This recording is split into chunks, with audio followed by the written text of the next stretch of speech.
Denis, est-ce que c'est correct? Super. Super.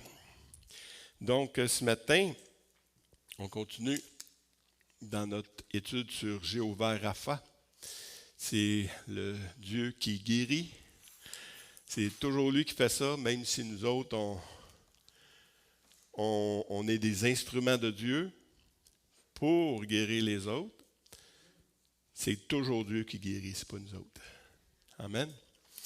Et ce matin, pendant que je préparais mon message, pas ce matin, mais cette semaine, quand je préparais mon message, j'avais cette parole-là qui me revenait toujours parce que quand on parle de guérison, c'est des choses qui doivent revenir souvent dans notre tête parce qu'on a été instruit autrement.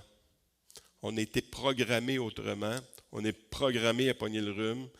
Hein, c'est le temps des rhumes. Hein, là, on va pogner le rhume, on va pogner la grippe. Non, il faut arrêter ces choses-là. Mais ça se fait par la répétition par la parole quand elle est prêchée. Et Paul disait justement aux Philippiens 3.1, il dit « Au reste, frères, réjouissez-vous dans le Seigneur.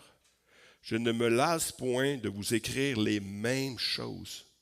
Et pour vous, cela est salutaire. » Paul disait, je ne me lasse pas de vous enseigner les mêmes choses parce que c'est salutaire. Parce que c'est avec la répétition de ce qu'on entend que la foi vient. Parce que tu entends quelque chose, bon, écoute, combien de fois avez-vous entendu le message de l'Évangile avant de venir? Peut-être une fois, peut-être 10 fois, 50 fois. Tu l'as entendu, mais ça n'a pas entré. Le message, il a fallu qu'il se répète souvent, et puis ça finit par rentrer. Oui, c'est ça. Donc, on a vu dans les dernières semaines qu'il y avait la bénédiction dans Deutéronome 28, la bénédiction, mais surtout la malédiction de ceux qui n'obéissent pas à la loi. Hein. On n'est plus sous la loi. Et la conséquence de la loi, c'est la maladie. En gros, c'est la pauvreté, c'est toutes ces choses-là, c'est les conséquences du péché. Mais Christ nous a rachetés de la malédiction de la loi, étant devenu malédiction pour nous, car il est écrit « Maudit est quiconque est pendu au bois ». Christ nous a rachetés de la malédiction de la loi. Donc, c'est plus si tu pêches, tu vas être malade nécessairement, mais le péché peut quand même t'emmener là, mais la grâce de Dieu, c'est elle qui nous libère des conséquences de la loi. Autant au niveau physique, spirituel, éternel. Premièrement, la grosse bénédiction qu'on a eue, c'est le salut en Jésus-Christ. C'est le salut en Jésus-Christ. On a été sauvés.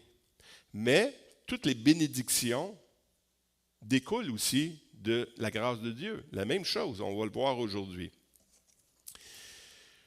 Dans Hébreux 8.6, il dit « Mais maintenant, il a obtenu un ministère d'autant supérieur qu'il est le médiateur d'une alliance plus excellente qui est établie sur de meilleures promesses. » C'est une alliance et c'est des promesses. Si Jésus est mort pour seulement le salut, pour qu'on soit sauvé, qu'on aille au ciel, il n'y aurait pas un S aux meilleures promesses. Il y a des promesses. Toutes les promesses de l'ancienne alliance, sur la bonté de Dieu, nous appartiennent également. C'est basé sur de meilleures promesses. Les promesses de Dieu sont toujours oui et amen, comme on dit. Hein?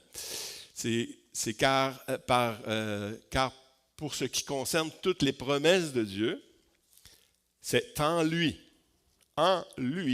qui est le oui, et c'est encore l'amen par lui, est prononcé par nous à la gloire de Dieu. Dans d'autres versions, on dit c'est en lui qui est le oui et c'est en lui qui est le amen. C'est parce qu'on est caché en lui. Nous sommes revêtus de Christ. Et le oui et le amen est là. Donc, le oui et l'amen à quoi? À toutes ses promesses. Ça, c'est merveilleux. C'est une bonne nouvelle, je vous l'annonce ce matin. Je vous l'ai dit en vérité, tout ce que vous lirez sur la terre sera lié dans le ciel, et tout ce que vous délirez sur la terre sera délié dans le ciel. Je vous dis encore que si deux d'entre vous s'accordent sur la terre pour demander une chose quelconque, elle leur sera accordée par mon Père qui est dans les cieux. Car là où deux ou trois sont assemblés, sont assemblés en mon nom, je suis au milieu d'eux. C'est intéressant ça. Est-ce qu'on croit à ces promesses? La promesse ici, c'est quoi? C'est que tout ce que vous allez lier sur la terre sera lié dans le ciel. Qu'est-ce qui lie? Qui lie? C'est quoi lier et délier? Quand tu apprends en grec, là, c'est le premier verbe que tu apprends parce que... Hein? Pardonner, délier les péchés, ainsi de suite. Mais il y a aussi la maladie. La maladie fait partie de ces choses-là. Et voici, il y avait une femme possédée d'un esprit qui la rendait infirme depuis 18 ans. Elle était courbée et ne pouvait pas du tout se redresser. Lorsqu'il la vit, Jésus lui adressa la parole et lui dit, « Femme, tu es délivrée de ton infirmité. » Il lui imposa les mains et à l'instant, elle se redressa et glorifiait Dieu. Et cette femme, qui est une fille d'Abraham et qui Satan tenait liée. Tout ce que vous lirez sur la terre sera lié. Tout ce que vous délirez sur la terre sera délié. On a en Jésus-Christ, il faut le comprendre, en Jésus-Christ, le pouvoir de lier et de délier. Donc, ici, on parle de maladie, encore une fois. C'est qu'on a le pouvoir de faire ça. C'est une bonne nouvelle, c'est une promesse aussi. On a le pouvoir de le faire. Ouais, mais moi, tu ne connais pas ma vie. Je ne connais pas ta vie, mais je connais Jésus-Christ. Jésus-Christ, lui, est capable de le faire. Puis s'il dit que si tu oses le faire, parce que la foi, c'est oser faire des choses, c'est oser obéir à Dieu. Ça, c'est la foi. Mais la foi, tu vas le voir s'accomplir. Si vous demeurez en moi et que mes paroles demeurent en vous, demandez ce que vous voudrez et cela vous sera accordé. Une autre belle promesse. Si c'est moi qui vous disais ça, vous pouvez douter. Mais Jésus, il dit, si vous demeurez en moi et que ma parole demeure en vous, demandez ce que vous voudrez. Peu importe ce que vous allez demander, cela vous sera accordé. Si vous portez beaucoup de fruits, c'est ainsi que mon Père sera glorifié et que vous serez mes disciples. Si vous portez beaucoup de fruits. Est-ce que vous voulez porter du fruit? Le fruit, c'est pas, si on regarde le fruit de l'esprit, c'est pas le fruit de Sylvain. C'est le fruit de l'esprit que Dieu veut produire à travers Sylvain. Il veut produire ça à travers vous. Et c'est si vous portez du fruit, c'est là que vous allez être mes disciples. Un disciple, c'est quelqu'un qui fait la même chose que son maître. Moi, j'ai fait des arts martiaux. Et puis les arts martiaux, tu as un maître qui est là, qui te montre comment faire les choses. Et tu pratiques les mêmes gestes, jusqu'à temps que tu maîtrises ce geste-là. Et puis, qu'est-ce que Jésus est venu faire? Il est venu guérir. Qu'est-ce que les disciples ont vu faire Jésus? Enseigner, guérir, aimer, prendre soin. Si vous portez du fruit, vous êtes vraiment son disciple. Le fruit que Dieu nous demande de faire, oui, c'est l'amour, mais c'est aussi les mêmes choses que lui a fait. Parce que, oui, on s'aime, mais l'amour même, tu dis à quelqu'un, je t'aime, mais tu ne y démontres pas. T'as beau dire que tu m'aimes, mon chum, mais là, ça ne marche pas. Tu me laisses dans ma misère, ainsi de suite. Mais peu importe ce que vous allez demander, Dieu va nous l'accorder en Jésus-Christ et on va porter du fruit pour la gloire de Dieu. Puis c'est là qu'on va être ses disciples. Dans Proverbes, on va voir quelques proverbes également. Dans Proverbe 4, 20 à 22, qui ressemble un peu à ce qu'on vient de voir. « Mon fils, sois attentif à mes paroles. Prête l'oreille à mes discours. Qu'ils ne s'éloignent point de tes yeux. Garde-les dans le fond de ton cœur. Car c'est la vie pour ceux qui la trouvent, c'est la santé pour tous leur corps. La parole de Dieu. Jésus dit, si vous demeurez dans ma parole et que je demeure en vous, c'est la même chose, c'est la même. Puis on va étudier ce passage-là, le proverbe. Mon fils, sois attentif, premièrement. Sois attentif à mes paroles. Être attentif, c'est, OK, prends une pause là, écoute-moi. Arrête de faire ce que tu fais, assis-toi, puis écoute. C'est ça, être attentif. C'est pas, on continue à faire des choses. Ma femme, elle écoute un film, elle fait toutes sortes d'affaires. Elle n'est pas attentive trop tôt. Elle l'écoute, mais elle n'est pas attentive. Elle travaille, elle fait deux choses. Donc, sois attentif à mes discours, Jésus dit. C'est sois attentif à mon discours. Être attentif. Le Seigneur lui répondit, Marthe, Marthe, tu t'inquiètes et tu t'agites pour beaucoup de choses. Une seule chose est nécessaire. Marie a choisi la bonne qui ne lui sera point ôtée. Qu'est-ce qu'elle a fait, Marie? C'est qu'au lieu d'aller travailler, elle s'est arrêtée, elle s'est assise aux pieds de Jésus, puis elle l'a écouté. Elle l'a écouté. La seule chose qui est nécessaire pour nous, c'est d'écouter le Seigneur. Ce n'est pas être dans l'action, on va faire ça pour le Seigneur, on va faire des grandes choses. Écoute-les premièrement. Parce qu'on est appelé à faire les œuvres que Dieu a préparées d'avance. Fait que si tu t'en vas comme une queue de veau de n'importe où, n'importe comment, puis tu fais n'importe quoi, peut-être que tu vas faire des bonnes choses, mais peut-être ça ne sera peut-être pas la volonté de Dieu pour ta vie. Donc, tu es mieux de t'asseoir, écouter le Seigneur, puis de faire ce que lui te demande de faire. Ça va être efficace. Une seule chose est nécessaire. La Bible nous dit aussi, cherchez premièrement le royaume et la justice de Dieu. Et toutes ces choses seront données par-dessus. On peut chercher des choses, mais chercher premièrement. Ce n'est pas deuxièmement. Bon, je fais un projet. Dieu, peux-tu rentrer dans mon projet? Non. Cherche premièrement Dieu et toi, entre dans le projet de Dieu. Sois attentif. Mon fils, sois attentif à mes paroles, prête l'oreille à mes discours. Prête l'oreille à mes discours. Parce que la foi vient de ce qu'on entend. Et ce qu'on entend vient de la parole de Christ. Prête l'oreille à mon discours. Médite-le. Il faut que ça revienne. Médite-le, jour et nuit même. Mon fils, sois attentif à mes paroles, prête l'oreille à mes discours, qu'il ne s'éloigne point, pas de tes yeux. Qu'il ne s'éloigne point de tes yeux. J'aime ça aussi. Jusqu'à ce que je vienne, Paul dit ça à Timothée, applique-toi à la lecture, occupe-toi de ces choses, donne-toi entier à elles, afin que tes progrès soient évidents pour tous. Veille sur toi-même et sur ton enseignement. Persévère dans ces choses, car en agissant ainsi, tu sauveras toi-même et tu sauveras ceux qui t'écoutent. Wow! Donne-toi tout entier à la parole de Dieu. Persévère dans ces choses-là. Oui, mais je l'ai déjà lu 3 fois.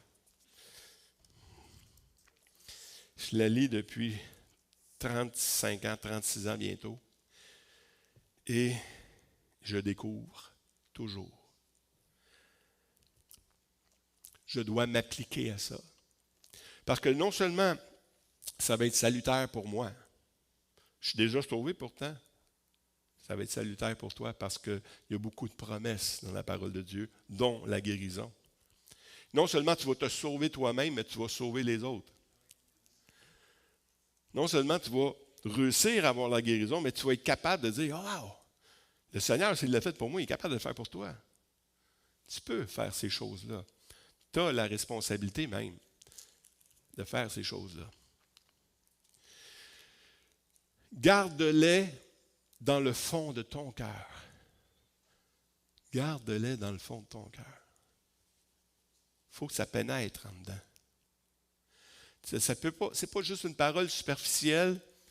C'est bien beau, je m'en réjouis, puis c'est fini. Il faut que ça rentre dans ton cœur. Le cœur, c'est quoi? Qui peut me dire le cœur? C'est l'être, c'est tes émotions, c'est tes sentiments. Des quoi? L'intelligence. Garde ton intelligence. C'est par l'esprit qui nous a été donné qui doit transformer notre cœur. Par la parole de Dieu. Dieu sauve le croyant par la folie de la prédication. Il nous sauve par la folie de la prédication. Mais il faut garder dans cette parole-là qui nous a été, qu'il fallait être attentif, il fallait prêter l'oreille à ses discours, il ne fallait pas l'éloigner de nos yeux, il faut les garder. Parce que l'ennemi, il veut enlever, simplement. L'ennemi veut enlever ce qui a été semé dans le cœur, dans ton intelligence. Parce que la vie chrétienne, c'est le contraire du monde. La foi chrétienne, c'est que comme on a dit souvent, quand tu fais, je ne sais pas si quelqu'un a déjà une piscine, tu fais le courant, tout le monde va du même sens, ça produit un courant. Maintenant, on dit, OK, on change de bord. Puis là, bien, la foi chrétienne, c'est ça. Parce que toutes les idées de ce monde vont à l'encontre de ce que Christ nous dit par rapport à la guérison, par rapport à la foi, par rapport à la prospérité, par rapport à toutes ces choses-là. C'est intéressant de voir qu'il faut persévérer dans ces choses-là. Il faut que ça soit au fond de notre cœur. Ne vous inquiétez de rien, mais en toute chose, faites connaître vos besoins à Dieu par des prières, des supplications, avec des actions de grâce.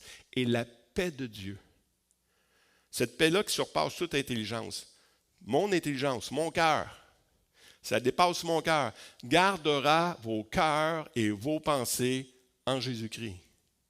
C'est lui qui va le faire si on lui remet toutes choses.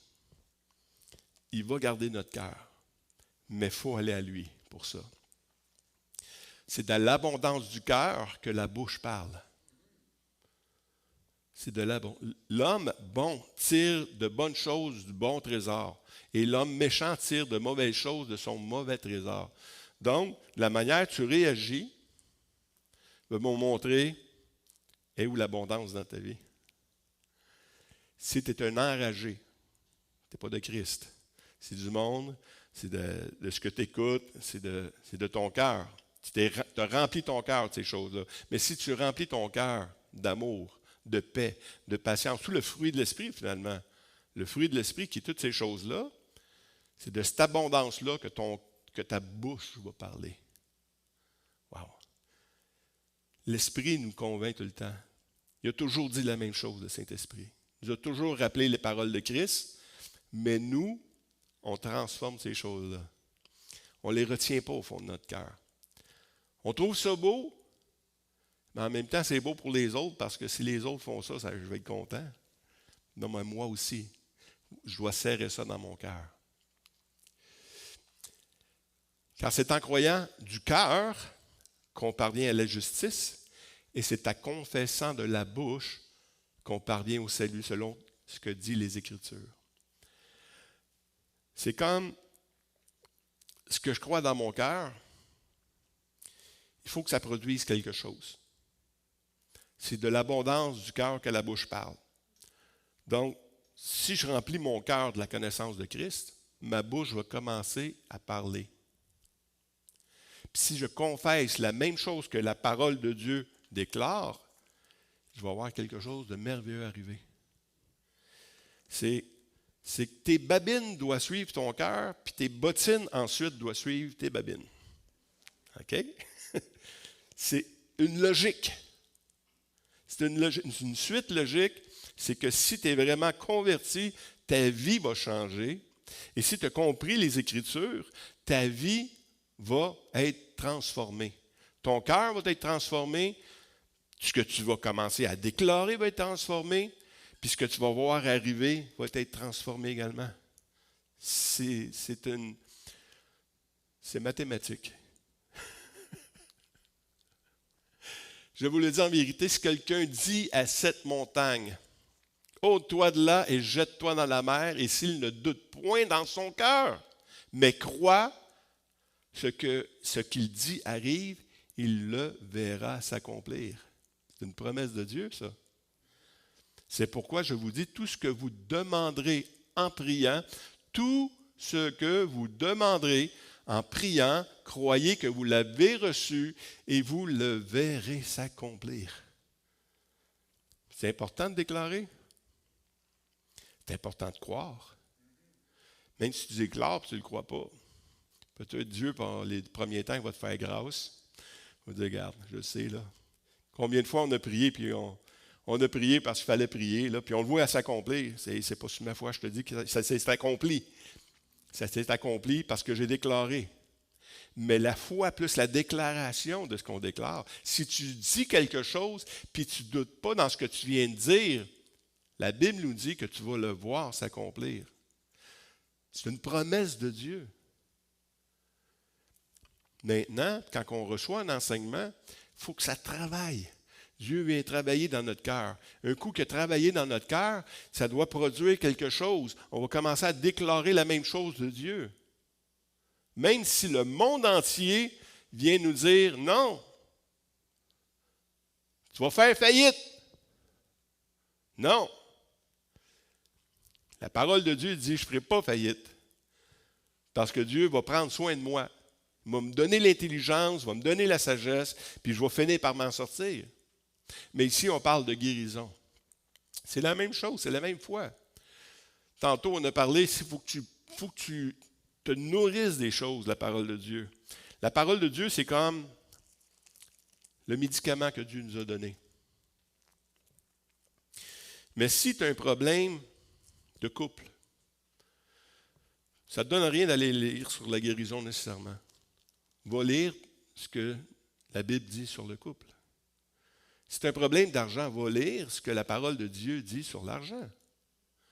Si tu as un problème de dépendance, va lire ce que la parole de Dieu dit sur la dépendance.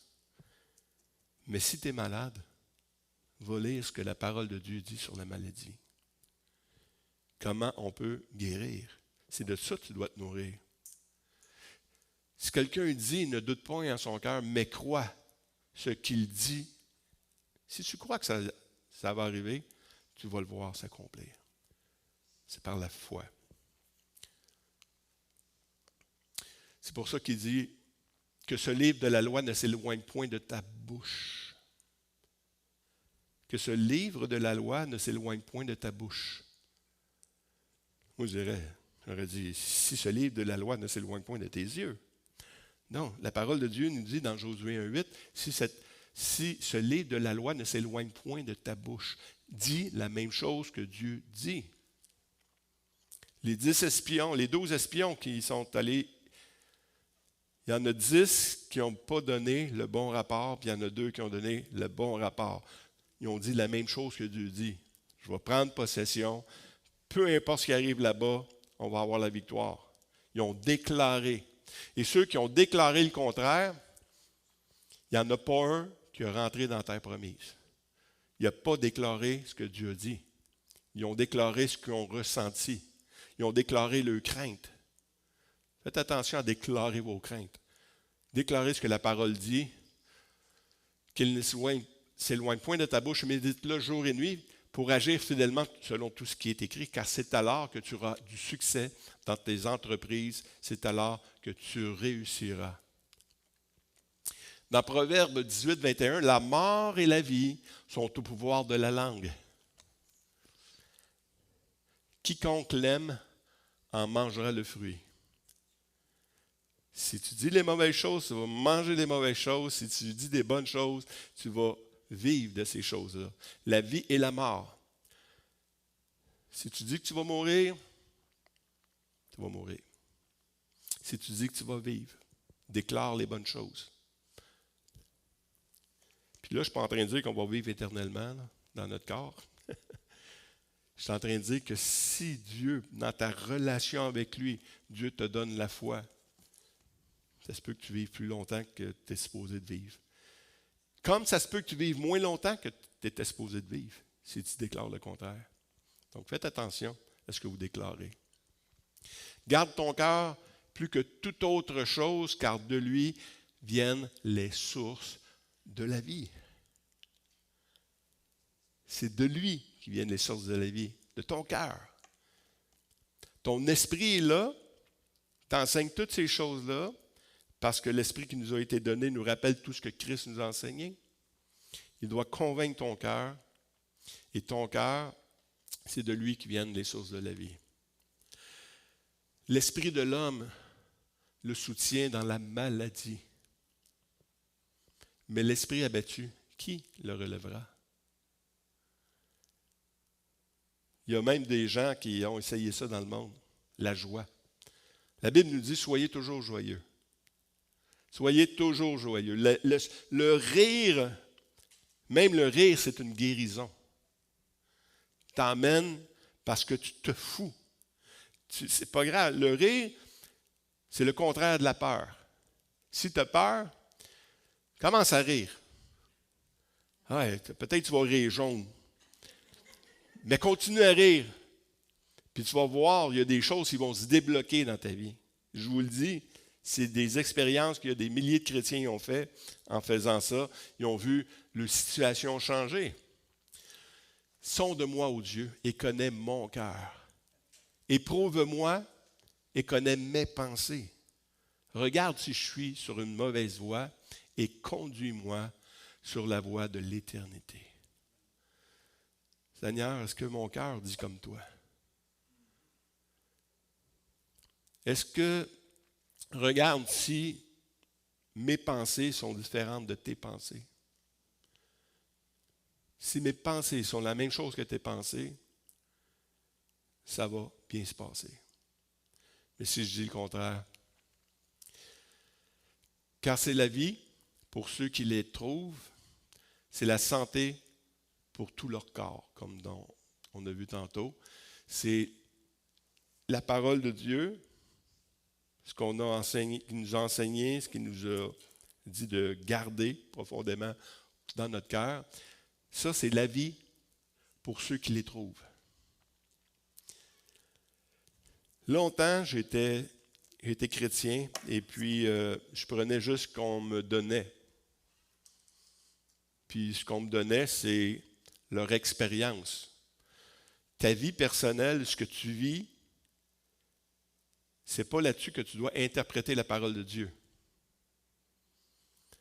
Tu dois vivre la parole de Dieu et la croire, et ça va te donner une nouvelle expérience. Mon expérience à moi, tout le monde va être malade. Bon, Dieu va t'aider dans ta maladie. Dieu va te soutenir dans ces choses-là. Mais la sagesse de Dieu et la bénédiction de Dieu pour son Église, c'est plus que je vais t'aider à passer à travers ta maladie jusqu'à temps que tu meurs. C'est plus que ça. La bénédiction, c'est que je vais tasser la maladie. Tu peux être en santé. Et quand on regarde, quand on lit tous les passages sur la guérison, Dieu veut qu'on aille là. Il veut qu'on soit.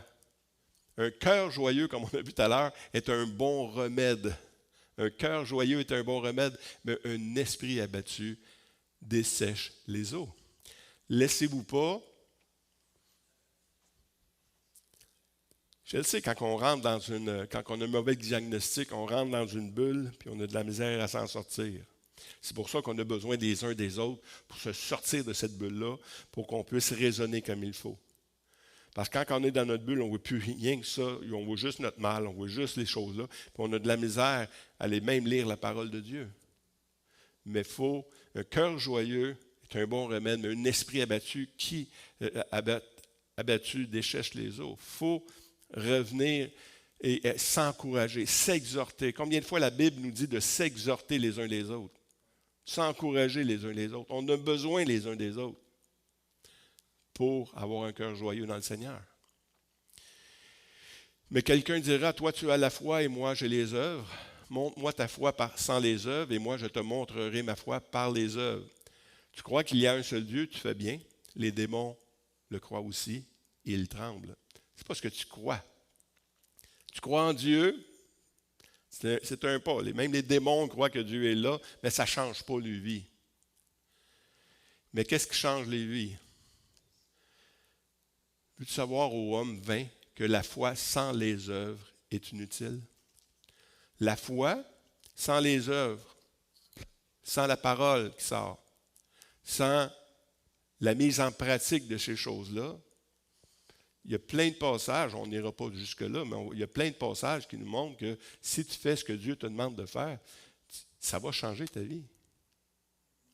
Je vais juste vous donner on a le temps, je vais juste vous donner un petit témoignage personnel. L'année dernière, j'ai prêché à peu près le même sermon. Et depuis au moins 15 ans au moins, j'ai été diagnostiqué diabétique. Et puis un jour, le Seigneur m'a dit, tu vas guérir. Le Seigneur m'a dit, tu vas guérir. La parole de Dieu me dit, tu vas guérir. Mais la guérison n'est pas toujours surnaturelle. Comprenez-vous? On n'est pas appelé à vivre dans le surnaturel toujours. Autant au niveau des finances, autant au niveau de la santé, on n'est pas appelé à vivre là-dedans.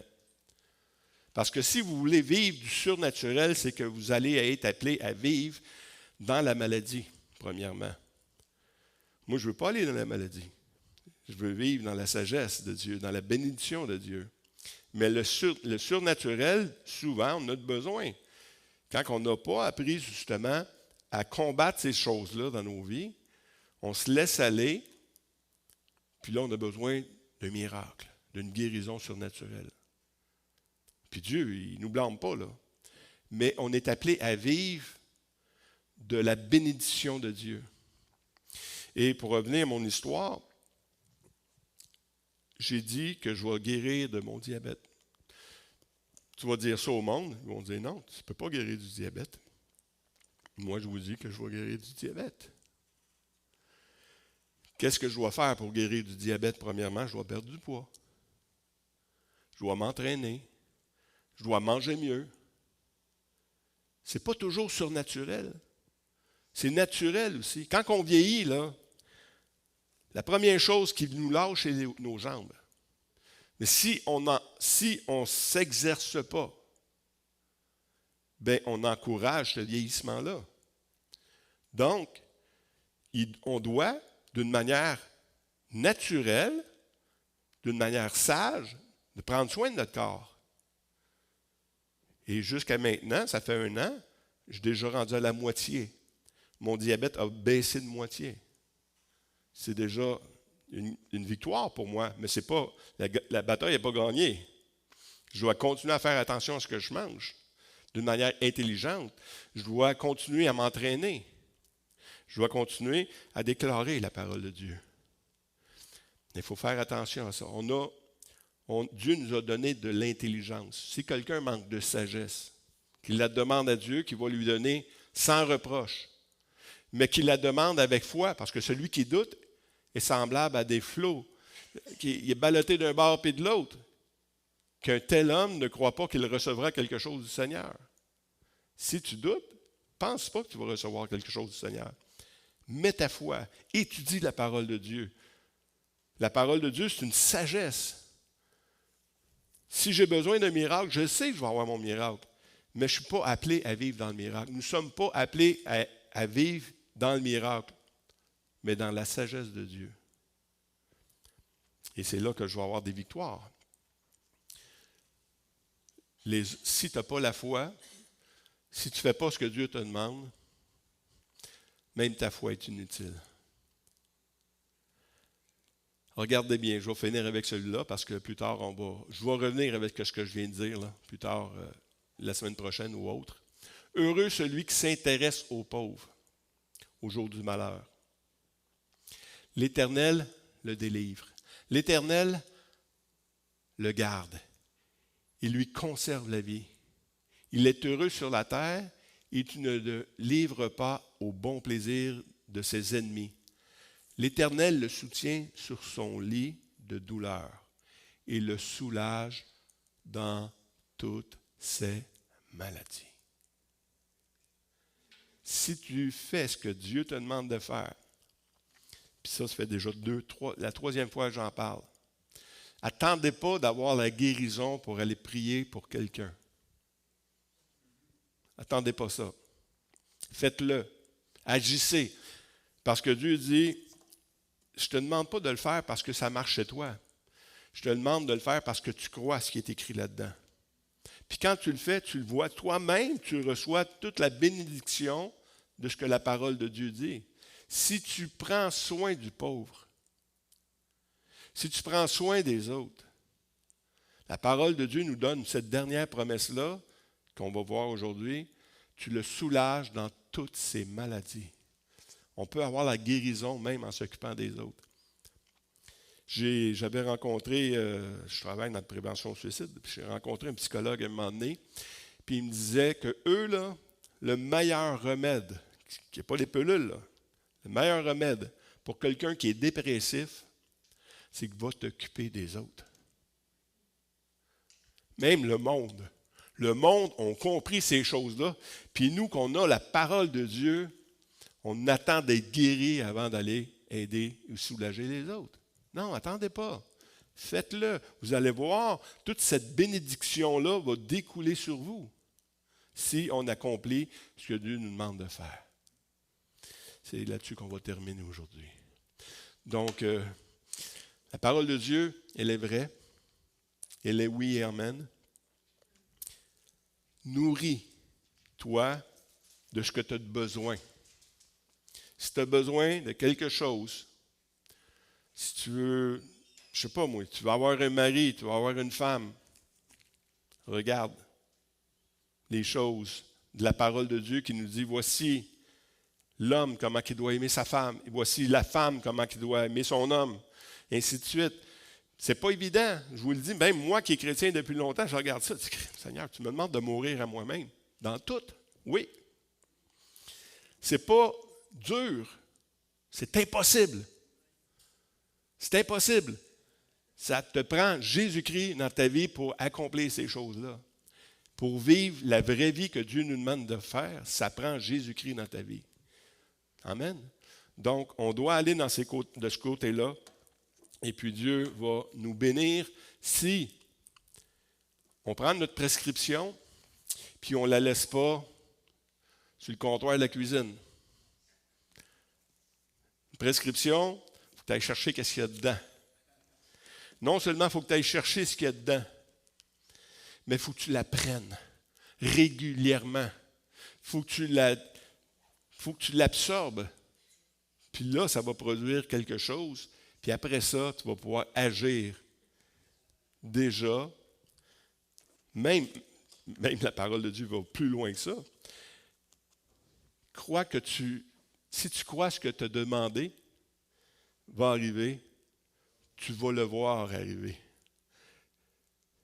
Agis déjà dans ce que tu as prié, puis tu vas le voir arriver.